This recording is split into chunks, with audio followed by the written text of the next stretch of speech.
चलिए ठीक है।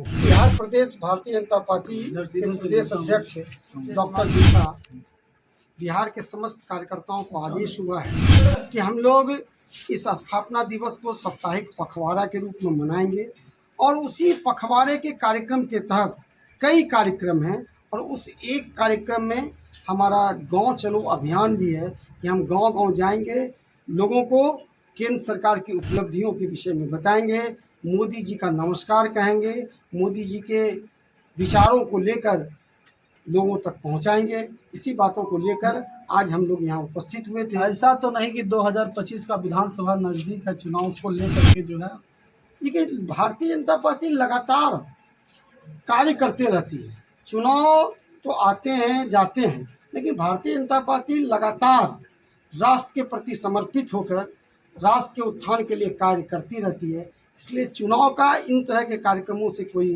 लेना देना नहीं है। हम तो लगातार संगठन के काम को लेकर करते रहते हैं, राष्ट्र के काम को लेकर आगे बढ़ते हैं। लगातार धीरेन्द्र शास्त्री कहते हैं कि भारत को एक हिंदू राष्ट्र होना चाहिए, इस पर आपकी क्या राय है? देखिए, भारत को जहाँ तक धीरेन्द्र शास्त्री जी का बयान है तो वो हम लोगों के पूजनीय हैं। उनका बयान वो जिस दृष्टिकोण में बोल रहे हैं तो उस पर निर्णय लेना हमारा जो राष्ट्रीय नेतृत्व है वो उस बात पर निर्णय ले सकता है। हम लोग सिर्फ ये कह सकते हैं कि भारतीय जनता पार्टी का कार्यकर्ता संविधान के तहत चलने वाला कार्यकर्ता है और स्वतंत्रता आंदोलन के बाद जो भारतीय संविधान की स्थापना हुई है, हम उस संविधान को लेकर लगातार राष्ट्र की सेवा में समर्पित हैं। लगातार सुल्तानगंज से देवघर जाने के अभी तक रेलवे लाइन नहीं हुआ सर, इस पर आपकी क्या प्रतिक्रिया? यात्रियों को उल्टा जाना पड़ रहा है सर। जी बिल्कुल, आपका अच्छा प्रश्न है। इस पर लगातार हमारे बिहार राज्य के उप मुख्यमंत्री जी आदरणीय सम्राट चौधरी जी ने इस पर प्रयास किया है और आपको ज्ञात होगा कि हमारे देश के केंद्रीय रेल मंत्री ने आश्वासन दिया है कि सुल्तानगंज से इस होकर देवघर तक रेल लाइन चलेगी। यह कार्य बढ़ रहा है और मुझे उम्मीद है कि आने वाले वर्षों में ये ज़मीन पर दिखेगा। सुल्तानगंज हवाई अड्डा पर कुछ कहिएगा?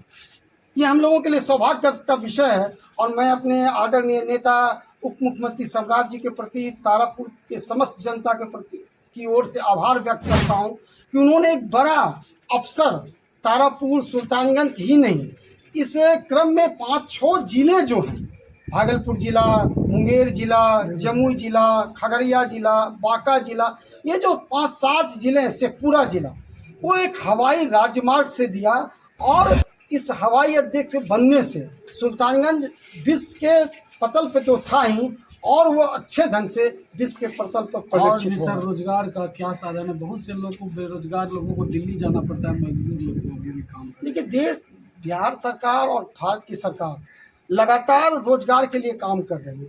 रोजगार के अवसर गाँव में उपलब्ध हो रहे हैं। लगातार भारतीय बैंक रोजगार के लिए अवसर उपलब्ध करा पा रही है। जरूरत इस बात की है कि हम उसकी ओर आगे बढ़ें। और जहाँ तक सवाल है दिल्ली जाकर रोजगार पाने का, वो तो अपनी अपनी इच्छा है कि अगर मुझे दिल्ली अच्छा लगता है तो देश तो एक ही है ना। हम कहीं भी जाके, ये मेरी स्वतंत्रता है, ये मेरा नागरिक अधिकार है कि हम कहीं भी जाकर अपना जीवन यापन कर सकते हैं, अपना धन उपार्जन कर सकते हैं, कहीं भी कोई काम खड़ा कर सकते हैं। इसलिए देश एक है, दिल्ली जाना अपनी इच्छा। ऐसा नहीं है कि रोजगार नहीं है इसलिए लोग दिल्ली जा रहे हैं। रोजगार गांव-गांव में उपलब्ध है, शहरों में, पूरे बिहार में रोजगार उपलब्ध है। मुझे दिल्ली जाकर रोजगार प्राप्त करना है, मुझे दिल्ली में रोजगार करना है, इसलिए मैं लोग दिल्ली जा रहे हैं।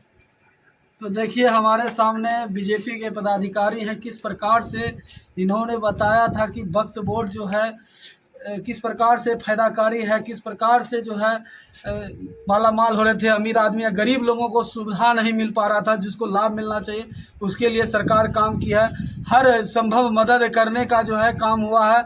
और जिस प्रकार से बिहार में कहा जाता था कि एक समय महिलाओं को 7 बजे के बाद डॉक्टर को भी किडनैप करके रखा जाता था, वो भय अभी समाप्त हो गया ना सर? जी, बिहार में लॉ एंड ऑर्डर की पूरी समुचित व्यवस्था है।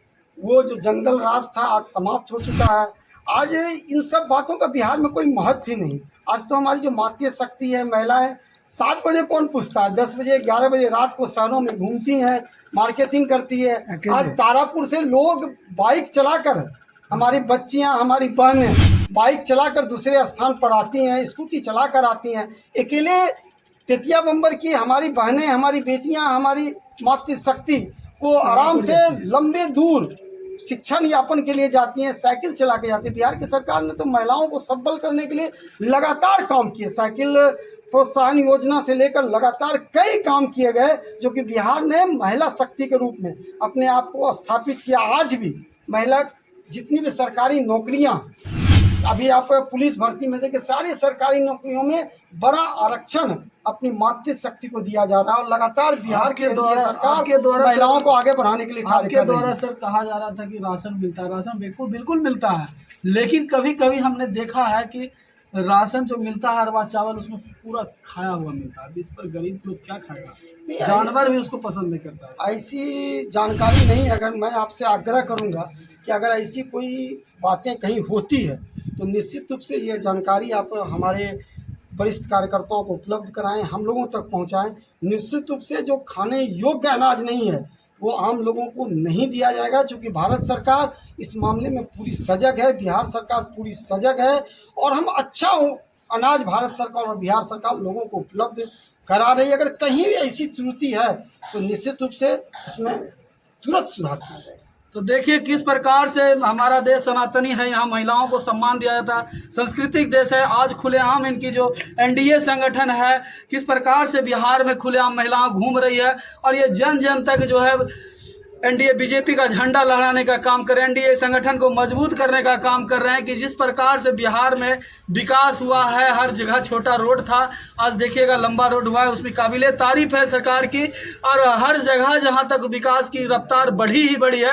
आज इसी क्रम में जो है पदाधिकारी संगठन और भी विस्तार पूर्वक हो और भी विकास हो, उसके लेकर के प्रणय कुमार चौधरी जी चल चुके हैं अभियान को तेज करने के लिए। चलिए इसी बात से मैं भारत की आवाज़ से अमित राहुल अपने बात को विराम देते हैं। जय हिंद, जय भारत। धन्यवाद।